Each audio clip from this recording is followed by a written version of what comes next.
काशी के सभी बहनों भाइयों को मेरा प्रणाम।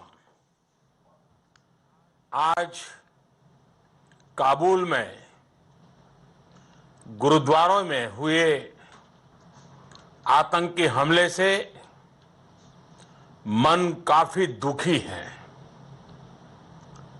मैं इस हमले में मारे गए सभी लोगों के परिवारों के प्रति संवेदना व्यक्त करता हूं। साथियों, आज नववर्ष का पहला दिन है। चैत्र नवरात्रि के पावन पर्व का पहला दिन है। आप सभी पूजा अर्चना में व्यस्त होंगे। इसके बीच आपने इस कार्यक्रम के लिए समय निकाला, मैं आपका बहुत बहुत आभारी हूं। साथियों, आप जानते हैं नवरात्रि के पहले दिन मां शैलपुत्री की पूजा की जाती है। बहुत आभारी हूं। साथियों, आप जानते हैं नवरात्रि के पहले दिन मां शैलपुत्री की पूजा की जाती है। मां शैलपुत्री स्नेह, करुणा और ममता का स्वरूप है। उन्हें प्रकृति की देवी भी कहा जाता है। आज देश जिस संकट के दौर से गुजर रहा है, उसमें हम सभी को मां शैलसुते के आशीर्वाद की बहुत आवश्यकता है। मेरी मां शैलपुत्री से प्रार्थना है, कामना है, कोरोना महामारी के विरुद्ध जो युद्ध देश ने छेड़ा है, उसमें हिंदुस्तान को 130 करोड़ देशवासियों को विजय प्राप्त हो। काशी का सांसद होने के नाते मुझे ऐसे समय आपके बीच होना चाहिए था, लेकिन आप यहां दिल्ली में जो गतिविधियां हो रही हैं उससे भी परिचित हैं। साथियों, याद कीजिए, महाभारत का युद्ध 18 दिन में जीता गया था। आज कोरोना के खिलाफ जो युद्ध पूरा देश लड़ रहा है, उसमें 21 दिन लगने वाले हैं। हमारा प्रयास है इसे 21 दिन में जीत लिया जाए। महाभारत के युद्ध के समय भगवान श्री कृष्ण महारथी थे, सारथी थे। आज 130 करोड़ महारथियों के बलबूते पर हमें कोरोना के खिलाफ इस लड़ाई को जीतना है। इसमें काशी वासियों की भी बहुत बड़ी भूमिका है। काशी के बारे में कहा गया है, मुक्ति जन्म मही जानी, ज्ञान खानी अदहानी कर, जहां बस शंभु भवानी, सो काशी से ही कसन। अर्थात ये ज्ञान की खान है, पाप और संकट का नाश करने वाली है। संकट की इस घड़ी में काशी सबका मार्गदर्शन कर सकती है, सबके लिए उदाहरण प्रस्तुत कर सकती है। काशी का अनुभव शाश्वत, सनातन, समयातीत है। और इसलिए आज लॉकडाउन की परिस्थिति में काशी देश को सिखा सकती है संयम, समन्वय और संवेदनशीलता। काशी देश को सिखा सकती है सहयोग, शांति, सहनशीलता। काशी देश को सिखा सकती है साधना, सेवा, समाधान। साथियों, काशी का तो अर्थ ही है शिव।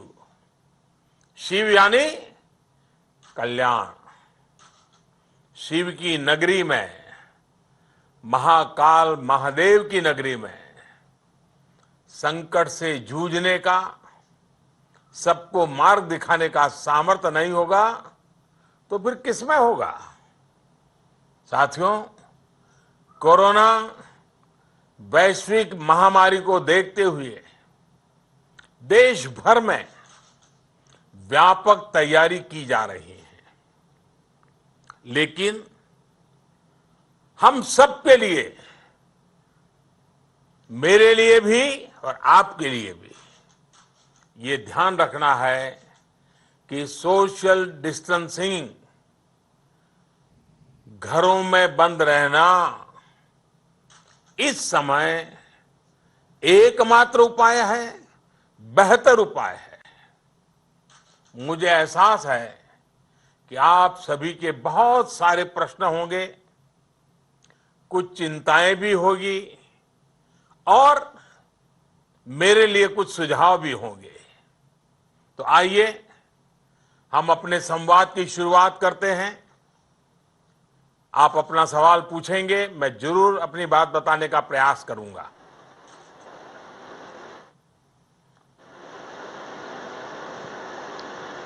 हाँ, शुरू कीजिए। नमस्कार प्रधानमंत्री जी। नमस्कार। मैं प्रोफेसर कृष्णकांत वाजपेयी हूँ। वाराणसी में SM institute of fashion design and technology का निदेशक हूँ। साथ में ब्लॉगर हूँ, राइटर हूँ, डॉक्यूमेंट्री फिल्म मेकर हूँ और एक कवि भी। और अभी वर्तमान में आपने जो युद्ध छेड़ा है कोरोना के खिलाफ, उसमें एक सैनिक हूँ और सैनिक होने के नाते हम लोग इन दिनों से काम कर रहे हैं, कुछ सामाजिक जागरूकता में भी लग रहे हैं। और उसमें पता चलता है, कई बार लोगों से जब बात करते हैं तो बहुत से लोग ऐसा कहते हैं कि ये बीमारी हम लोगों को नहीं हो सकती है, क्योंकि हमारा खान पान जिस तरीके का है, जैसा हमारा परिवेश है और जैसे रीति रिवाज हैं, परंपराएं हैं, और वातावरण, अभी गर्मी आने वाली है, ज्यादा गर्मी हो जाएगी तो वायरस खत्म हो जाएगा, हम लोगों को नहीं होगा। तो इसमें उदासीनता कई बार हो जाती है चीजों को लेकर, इसमें मार्गदर्शन करें। कृष्णकांत जी, मुझे बहुत गर्व होता है जब आप जैसे प्रबुद्ध नागरिकों को अपने व्यक्तिगत कार्यों, अपने व्यवसाय के साथ ही लोगों को जागरूक करने के महत्वपूर्ण काम को करते हुए देखता हूं। आपका ये सेवा भाव और समाज के प्रति ये संवेदना जरूर परिणाम लाएगी, जरूर हमें कोरोना के खिलाफ इस लड़ाई में विजय दिलाएगी।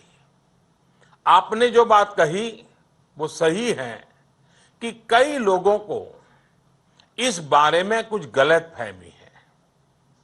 देखिए, मनुष्य का स्वभाव होता है कि जो कुछ भी सरल हो, खुद को जरा भाता हो, अनुकूल हो, उसे बस तुरंत स्वीकार कर लो।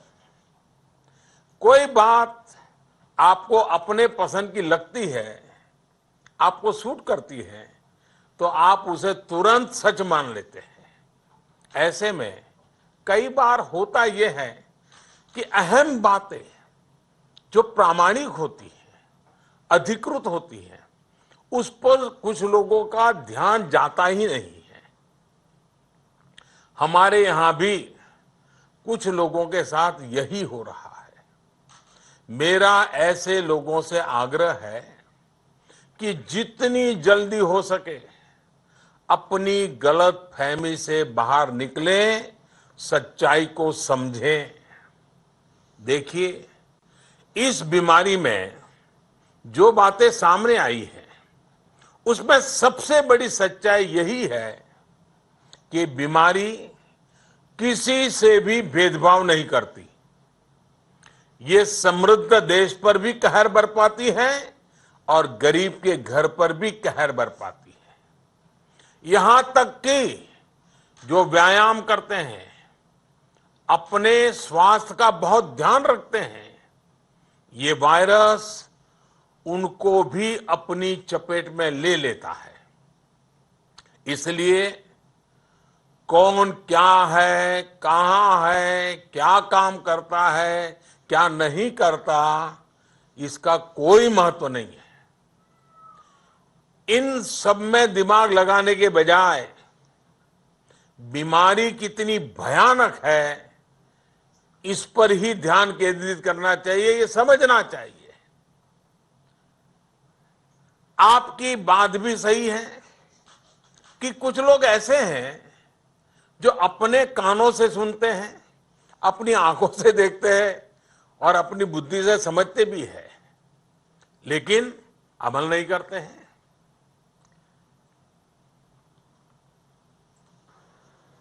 उनको कोई इन खतरों का पता ही नहीं होता, ये बेफिक्री होते हैं। क्या सावधानी बरतनी है उन्हें ये भी पता नहीं, लेकिन वे उसल में उसे कभी अमल में लेना ही नहीं चाहते हैं। टीवी पर आपने कितनी बार देखा होगा, सिगरेट पीने से कैंसर होता है, गुटखा खाने से कैंसर होता है।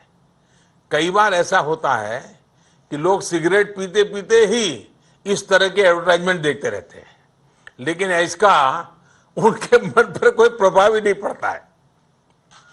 यही जो बात है जो मैं कह रहा हूं कि लोग कई बार जानते बुझते हुए भी सावधानी नहीं बरतते हैं।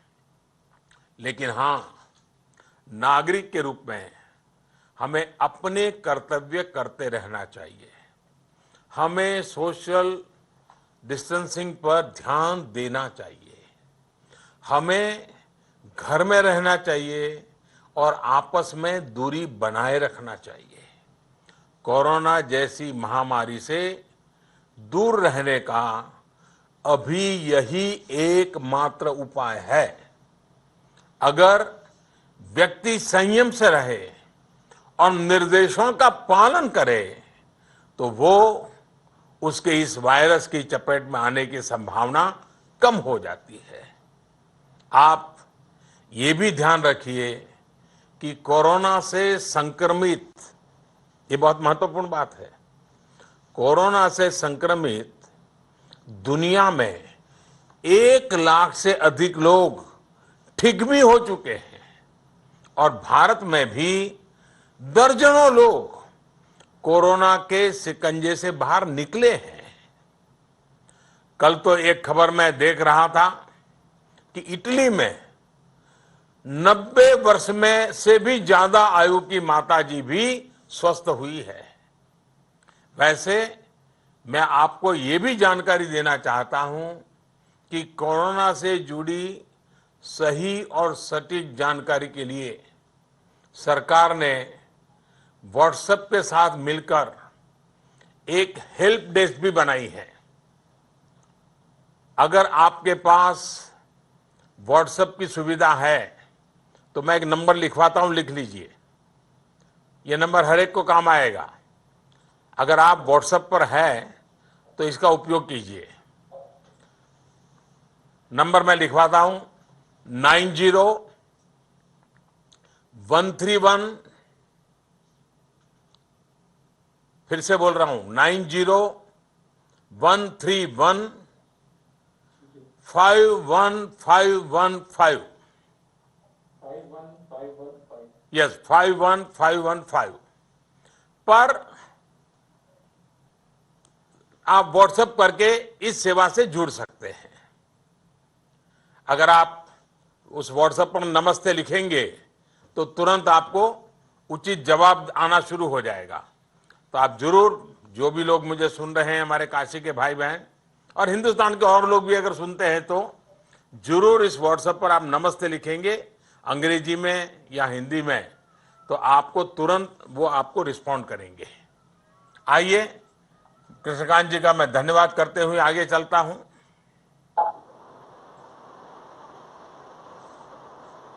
नमस्कार प्रधानमंत्री जी। नमस्ते जी। मेरा नाम मेरा नाम मोहिनी झंवर है। मैं एक सामाजिक कार्यकर्ता हूँ, दिव्यांगों और महिलाओं के लिए काम करती हूँ। सर, सोशल डिस्टेंसिंग का पालन तो सभी कर रहे हैं, लेकिन इससे कुछ आशंकाएं कई पैदा हो रही हैं। जैसे मीडिया से पता चला हमें कि देश के कुछ जगहों पे डॉक्टर्स, अस्पताल में काम करने वाले कर्मचारी, एयरलाइंस में काम करने वाले कर्मचारियों के साथ कोरोना के शक के साथ दुर्व्यवहार किया जा रहा है। ये सब बातें पता चलने पे बहुत पीड़ा का एहसास होता है और मन में बहुत ठेस पहुंचती है। बस ये जानना चाहती हूँ कि सरकार इसके लिए क्या ठोस कदम उठा रही है। मोहिनी जी, आपकी पीड़ा सही है, मेरी भी यही पीड़ा है। कल मैंने नर्सिस के साथ, डॉक्टर्स के साथ, लैब टेक्नीशियंस के साथ इन विषयों पर विस्तार से बात की है। इस देश के सामान्य मानवी का मन, अगर हम आमतौर पर देखें, मैं एक सामान्य जीवन की बात करता हूं, तो सही समय पर सही काम करने और जरूरी कदम उठाने में हमारे देश के लोग बहुत विश्वास रखते हैं। आपने देखा होगा कि 22 मार्च को किस तरह पूरे देश ने जनता कर्फ्यू में बढ़ चढ़ करके अपनी भागीदारी निभाई और दुनिया को अचंभित कर दिया है। और फिर शाम के ठीक 5 बजे 5 मिनट के लिए कैसे देश भर के लोग अभिवादन के लिए सामने आए, साथ ही अलग अलग जगहों से एक साथ एक मन होकर कोरोना के खिलाफ हमारी जो नर्सेज लड़ रही हैं, डॉक्टर लड़ रहे हैं, लैब टेक्नीशियन लड़ रहे हैं, पैरामेडिकल स्टाफ लड़ रहे हैं, उन सबके प्रति धन्यवाद का एक अभूतपूर्व दृश्य प्रस्तुत किया। यह पूरे देश ने किया है। यह सम्मान का एक प्रकट रूप था, लेकिन बहुत कम लोग इस बात को समझ पाते हैं कि इस छोटे से कार्यक्रम के द्वारा और भी कुछ हुआ है। इसके अंतर्निहित एक अप्रगट बात भी थी, और आप तो मोहिनी जी समाज सेवा में लुकी हुई है, तो इस बात को भली भांति समझ सकती है। समाज के मन में इन सबके लिए आदर सम्मान का भाव होता ही है। डॉक्टर जिंदगी बचाते हैं और हम उनका ऋण कभी नहीं उतार सकते।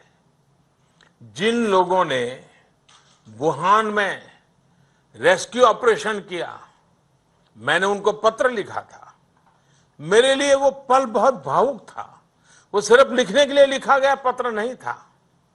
अभी इटली से लोगों को लाने वाले एयर इंडिया के क्रू, जिनमें सभी महिलाएं थी, मैंने उनकी तस्वीर को भी सोशल मीडिया पर साझा किया था। शायद आप लोगों ने देखा भी हो। हां, कुछ स्थानों से ऐसी घटनाओं की जानकारी भी मिली है जिसमें हृदय को गहरी चोट पहुंचती है, बहुत दर्द होता है, पीड़ा होती है।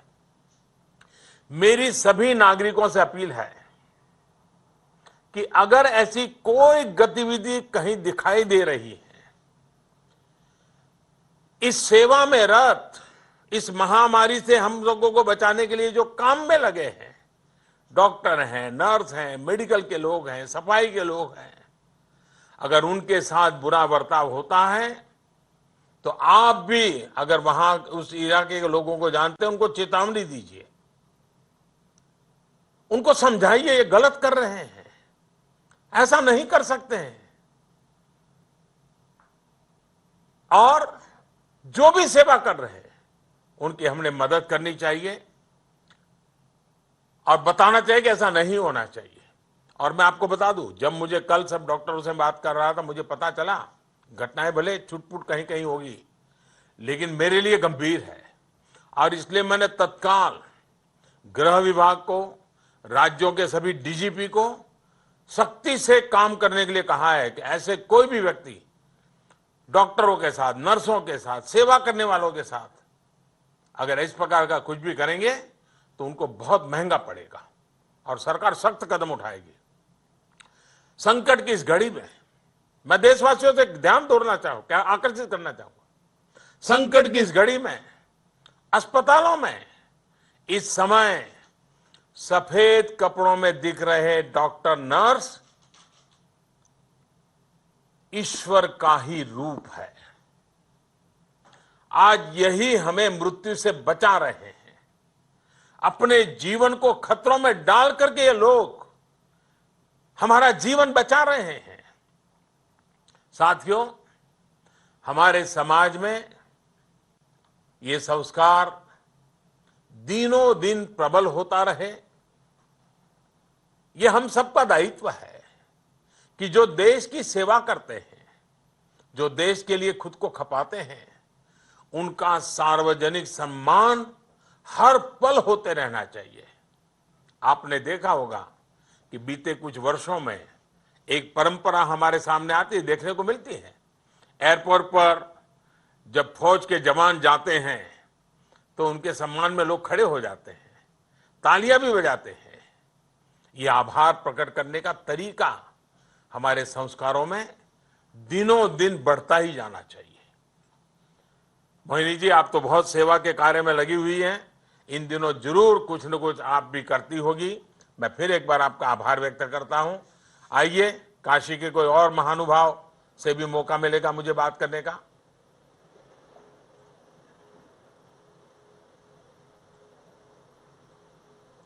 हाँ, बताइए। प्रणाम। मैं अखिलेश खेमका, मैं कपड़े का कारोबारी हूं और मैं अपने व्यापार के साथ साथ कुछ समाज सेवा का भी जरूरतमंदों की सेवा करता रहता हूं। मेरा ये मन में क्वेश्चन था कि आज के दिन जो लॉकडाउन हो गया है, इस वजह से बहुत से हमारे साथी लोग अपनी जगह पे अटक गए हैं, तथा जो हमारे गरीब वर्ग के लोग हैं, जो प्रतिदिन मेहनत करके कमाते हैं, मजदूर, डेली बेसिस के स्टाफ, ये लोग के सामने एक मुश्किल आई हुई है।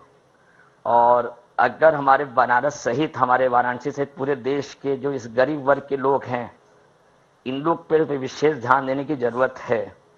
तो मैं आपसे एक ही निवेदन करता हूं कि हम लोग को मार्गदर्शन दें, हम लोग राष्ट्र के युवा और हम लोग जो समाज के लोग हैं, किस रूप में हम इन लोगों की मदद कर सकते हैं।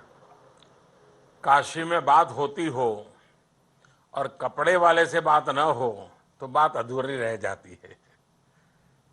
और अखिलेश जी, मुझे खुशी है कि आप व्यापारी हैं, लेकिन आपने सवाल गरीबों का पूछा। मैं बहुत आभारी हूं आपका। कोरोना को पराजित करने के लिए एक रणनीति के तहत एक्सपर्ट से मिले दिशा निर्देशों के मुताबिक ही ये कहा जा रहा है कि हर व्यक्ति दूसरे से कम 1-1.5 मीटर की दूरी पर रहे। ये कोरोना के खिलाफ इस बड़ी लड़ाई की सैन्य नीति है। मैं इसको सैन्य नीति कहता हूं। साथियों, हम इस बात पर विश्वास करने वाले लोग हैं जो मानते हैं कि मनुष्य ईश्वर का ही अंश है। व्यक्ति मात्र में ईश्वर का वास है। यही हमारे संस्कार हैं, यही हमारी संस्कृति है। कोरोना वायरस न हमारी संस्कृति को मिटा सकता है और न ही हमारे संस्कार मिटा सकता है। और इसलिए संकट के समय हमारी संवेदनाएं और जागृत हो जाती है। कोरोना के जवाब देने का दूसरा एक ताकतवर तरीका है और वो तरीका है करुणा। कोरोना का जवाब करुणा से। हम गरीबों के प्रति, जरूरतमंदों के प्रति करुणा दिखाकर भी कोरोना को पराजित करने का एक कदम ये भी कर ले सकते हैं। हमारे समाज में, हमारी परंपरा में दूसरों की मदद की एक समृद्ध परिपाटी रही है। हमारे यहां तो कहा जाता है, साईं इतना दीजिए जामे कुटुंब समाए, मैं भी भूखा ना रहूं, साधु न भूखा जाए। अभी नवरात्र शुरू हुआ है। अगर हम अगले 21 दिन तक, और मैं मेरे काशी के भाइयों बहनों को कहना चाहूंगा कि जिनके पास ये करने की शक्ति है, देश में भी जिसके पास ये शक्ति है, मैं उनको यही कहूंगा, ये नवरात्रि का जब प्रारंभ हुआ है तब अगले 21 दिन तक प्रतिदिन 9 गरीब परिवारों की मदद करने का प्रण लें। 21 दिन तक 9 परिवारों को आप संभालें। मैं मानता हूं अगर इतना भी हम कर ले तो मां की इससे बड़ी आराधना क्या हो सकती है। ये सच्चा और पक्का नवरात्र हो जाएगा। इसके अलावा आपके आसपास जो पशु है उनकी भी चिंता करनी है। लॉकडाउन की वजह से अनेक पशुओं के सामने, जानवरों के सामने भी भोजन का संकट आ गया है। मेरी लोगों से प्रार्थना है कि अपने आसपास के पशुओं का भी ध्यान रखें। अखिलेश जी, अगर मैं कहूं कि सब कुछ ठीक है, सब कुछ सही है, तो मैं मानता हूं कि मैं खुद को भी धोखा देने वाली बात कर रहा हूं। इस समय केंद्र सरकार हो या राज्य सरकारें, जितना ज्यादा हो सके, जितना अच्छा हो सके, इसके लिए भरसक प्रयास कर रही है। मुझे राज्य सरकारों पर पूरा भरोसा है कि वो अपने राज्य के प्रत्येक नागरिक की चिंताओं को समझते हुए पूरी संवेदनशीलता के साथ उनकी देखभाल करेगी। लेकिन साथियों, हम ये भी जानते हैं कि सामान्य परिस्थिति में, यानी कोई तकलीफ नहीं है, कोई आपदा नहीं है, मुसीबत नहीं है, सामान्य परिस्थिति में भी कभी बिजली चली जाती है, कभी पानी आना बंद हो जाता है, कभी भी उनमें मदद के लिए आने वाले हमारे जो कर्मचारी है वो अचानक लंबी छुट्टी ले लेते हैं। तमाम तरह की दिक्कतें बिना बताए, बिना किसी पूर्व सूचना के हमारे जीवन में आती रहती हैं। ये हम सब हिंदुस्तानियों का अनुभव है। ऐसे में, और वो तो मैं संकट के समय नहीं कहता हूं, सामान्य स्थिति में भी आती है। ऐसे में जब देश के सामने इतना बड़ा संकट हो, पूरे विश्व के सामने इतनी बड़ी चुनौती हो, तब मुश्किलें नहीं आएगी, सब कुछ अच्छे से होगा, ये कहना अपने साथ धोखा करने जैसा होगा। मैं मानता हूं कि ये सवाल बहुत महत्वपूर्ण है कि व्यवस्था ठीक है या नहीं, सब कुछ सही से हो रहा है या नहीं हो रहा। लेकिन जरा पल भर सोचिए, इससे भी ज्यादा महत्वपूर्ण सवाल ये है कि कोरोना जैसे संकट में हमें तकलीफें सहकर भी विजयी होना है या नहीं होना है। जो तकलीफें आज हम उठा रहे हैं, जो मुश्किल आज हो रही है, उसकी उम्र फिलहाल 21 दिन ही है। लेकिन अगर कोरोना का संकट समाप्त नहीं हुआ, इसका फैलना नहीं रुका, तो फिर ये संकट, ये तकलीफें कितना ज्यादा नुकसान हो सकता है, इसका अंदाजा भी नहीं लगाया जा सकता। ऐसे कठिन समय में प्रशासन के द्वारा, नागरिकों के द्वारा, सिविल सोसाइटी के द्वारा, सामाजिक संगठन, सांस्कृतिक संगठन, धार्मिक संगठन, राजनीतिक संगठन, सब कोई जो भी कार्य कर रहे हैं, सराहनीय कार्य किए जा रहे हैं, उसे ज्यादा से ज्यादा प्रोत्साहित किए जाने की आवश्यकता है। आप सोचिए, अस्पतालों में लोग 18-18 घंटे काम कर रहे हैं। कई जगह अस्पतालों में हेल्थ सेक्टर से जुड़े लोगों को 2 या 3 घंटे से ज्यादा सोने को नहीं मिल रहा है। कितने ही सिविल सोसाइटी के लोग हैं जो गरीबों की मदद के लिए दिन रात एक किए हुए हैं। इस कठिन परिस्थिति में ऐसे लोगों को हमें नमन करना चाहिए। हाँ, हो सकता है कुछ जगहों पर कमियां हो, किसी ने लापरवाही की हो, लेकिन ऐसी घटनाओं को खोज खोज करके उन्हीं पर ध्यान केंद्रित करके उन्हीं को आधार बनाकर उसी को प्रचारित करना, उस सेक्टर को बदनाम करना, उनको हताश कर देना, ये ऐसे समय में कभी लाभ नहीं करता है। मैं तो आग्रह करूंगा, हम समझे निराशा फैलाने के लिए हजारों कारण हो सकते हैं। मैं नहीं कहता हूं सब गलत होते हैं, हजारों कारण हो सकते हैं, लेकिन जीवन तो आशा और विश्वास से ही चलता है। नागरिक के नाते कानून और प्रशासन को जितना ज्यादा सहयोग करेंगे उतने ही बेहतर नतीजे निकलेंगे। हम सभी का प्रयास होना चाहिए कि प्रशासन पर कम से कम दबाव डालें, प्रशासन का सहयोग करें। ये अस्पताल में काम करने वाले, ये पुलिसकर्मी, ये सरकारी दफ्तरों में अभी जो लोग काम कर रहे हैं, जो हमारे मीडिया कर्मी हैं, ये कोई बाहर के लोग हैं क्या? बाहर से आए हैं क्या? ये हमारे ही लोग हैं जी।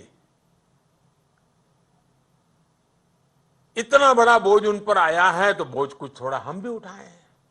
हमें उनका हौसला बढ़ाना चाहिए जो इस कठिन परिस्थिति में काम कर रहे हैं। अखिलेश जी, व्यापार जगत में रहते हुए गरीबों की चिंता करने का आपकी भावना, और देश ऐसे अखिलेशों से भरा हुआ है जी। देश में अखिलेशों की कमी नहीं है। आइए हम मिलकर के गरीबों का भी भला करें, जिम्मा उठाएं और इस लड़ाई को जीतें। आइए, और भी कोई सवाल होंगे शायद। अखिलेश जी नमस्ते। हाँ, प्रणाम। नमस्ते जी। आपका आवाज नहीं सुनाई दे रही है। आपकी आवाज नहीं सुनाई दे रही है।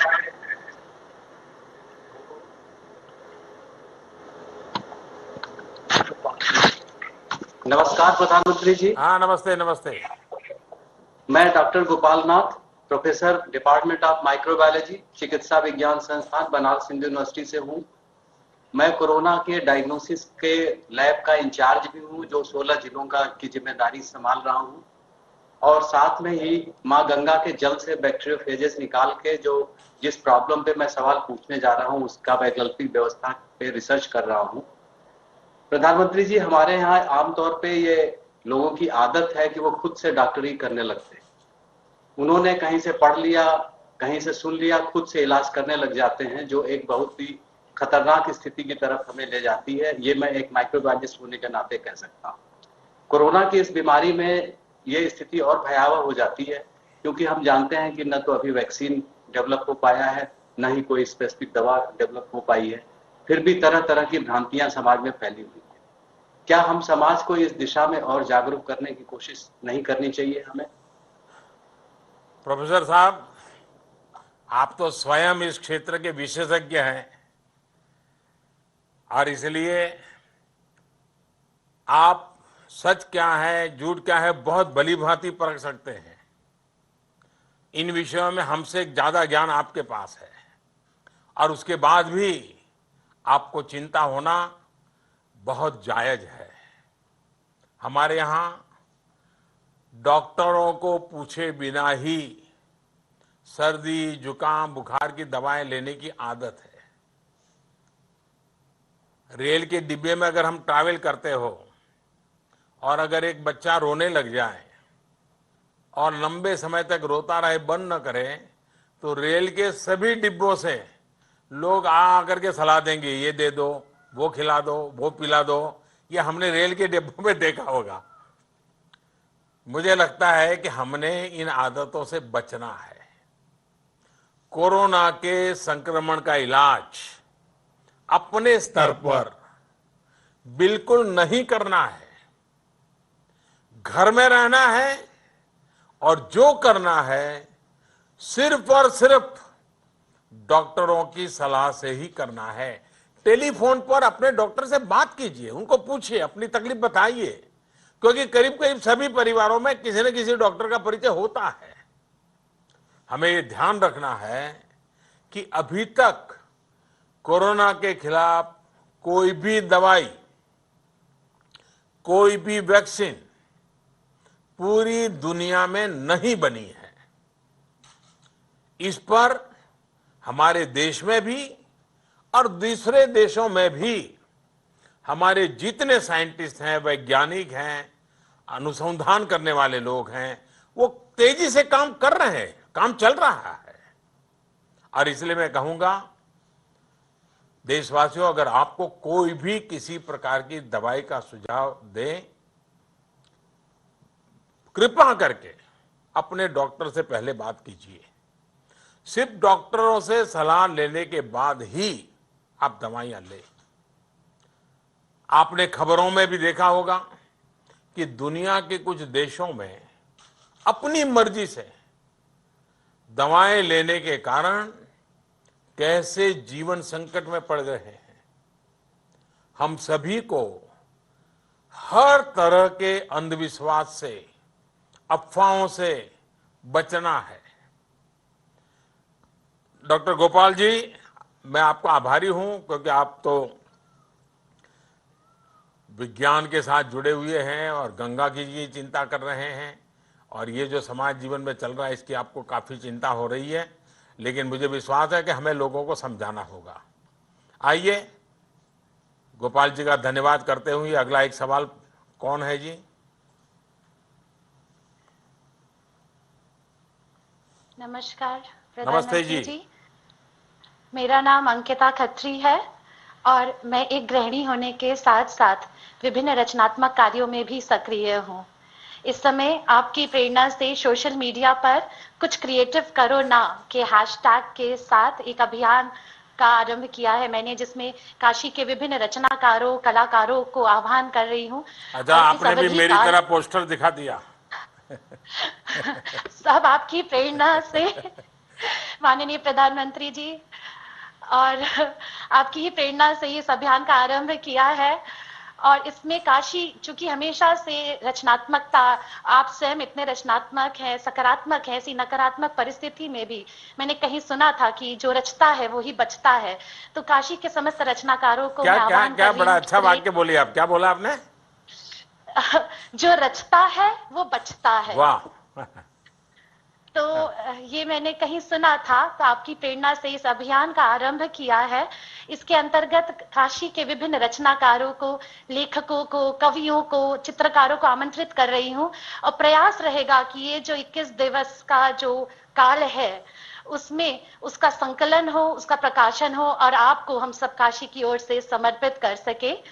किंतु एक गृहिणी के रूप में मेरी एक सवाल है और एक चिंता है जिसे आपसे साझा करना चाहती हूँ। लॉकडाउन की इस अवधि में सारे बच्चे घर पर हैं और बच्चों को संभालना एक बड़ा दुरूह कार्य, एक चुनौतीपूर्ण कार्य हो रहा है हम सबके लिए। ऐसे में कुछ बच्चे ऐसे भी हैं जो जिनके एग्जाम प्रभावित हुए हैं। मेरा खुद का बेटा 12वीं का बोर्ड्स दे रहा था और एक पेपर उसका स्थगित हो गया है। तो घर वालों को थोड़ी सी चिंता बनी हुई है। प्रधानमंत्री जी, ऐसे में क्या किया जाए? अंकिता जी, पहली बात तो आप रचनात्मक काम, क्रिएटिव एक्टिविटी, इसको बल दे रही हैं और इसका जीवन में एक अलग ऊर्जा उसके कारण रहती है। लेकिन आपने कहा कि सब रचनाकारों का आप इकट्ठी कर रही है। मेरी विनती है, किसी को इकट्ठा मत करो। सोशल डिस्टेंसिंग ये सबसे पहली बात है। हाँ, आप ऑनलाइन सबसे अपनी कला उसका मांगिए, आप संकलन कीजिए, और कल्पना अच्छी है। जो इस भाव के लोग हैं उनकी रचनाएं, उनकी चीजें जरूर देश को काम आएगी। और ये सही है कि आपदा बहुत बड़ी है, लेकिन आपदा को अवसर में बदलना ही मानव जीवन की विशेषता है। इन दिनों सोशल मीडिया में आप लॉकडाउन का एक और प्रभाव देखने को मिल रहा है। बहुत से लोग ट्विटर पर, फेसबुक पर, इंस्टाग्राम पर विस्तार से बता रहे हैं कि कैसे वो अपने बच्चों के साथ ज्यादा समय बिता रहे हैं। ये सही है कि पहले संयुक्त परिवार होता था तो बच्चों को संभालने का काम दादा दादी कर लेते थे। आज जरा छोटे परिवार हो गए तो मुश्किल स्वाभाविक है, लेकिन आपने देखा होगा टीवी में, इलेक्ट्रॉनिक मीडिया में, रेडियो पर इसे लेकर कई नए नए शो बन रहे हैं। हमारे देश के मीडिया में भी क्रिएटिविटी है। उन्होंने लोगों को एंगेज रखने के लिए, लोगों को घरों में है तो क्या करना चाहिए, बड़ा अच्छे ढंग से इतने कम समय में उन्होंने किया है। और एक लॉकडाउन के में नई नई बातें वो दिखा रहे हैं, सिखा रहे हैं। इस सब के बीच मेरे मन को कुछ और बातों ने भी बहुत प्रभावित किया है। मैं देख रहा हूं कि मानव जाति कैसे इस वैश्विक संकट से जीतने के लिए एक साथ आ गई है, और इसमें भी सबसे बड़ी भूमिका निभा रही है हमारी बाल सेना, बालकों की सेना। मैंने ऐसे वीडियो देखे जिसमें 4-4, 5-5 साल के बच्चे माता पिता को समझा रहे हैं कि कैसे हाथ धोना है, बाहर नहीं निकलना है, ऐसा नहीं करना है, वैसा नहीं करना है। बालक समझा रहे हैं। छोटे छोटे बालक बालिकाएं इस संकट पर अपनी प्रतिक्रियाएं दे रही है।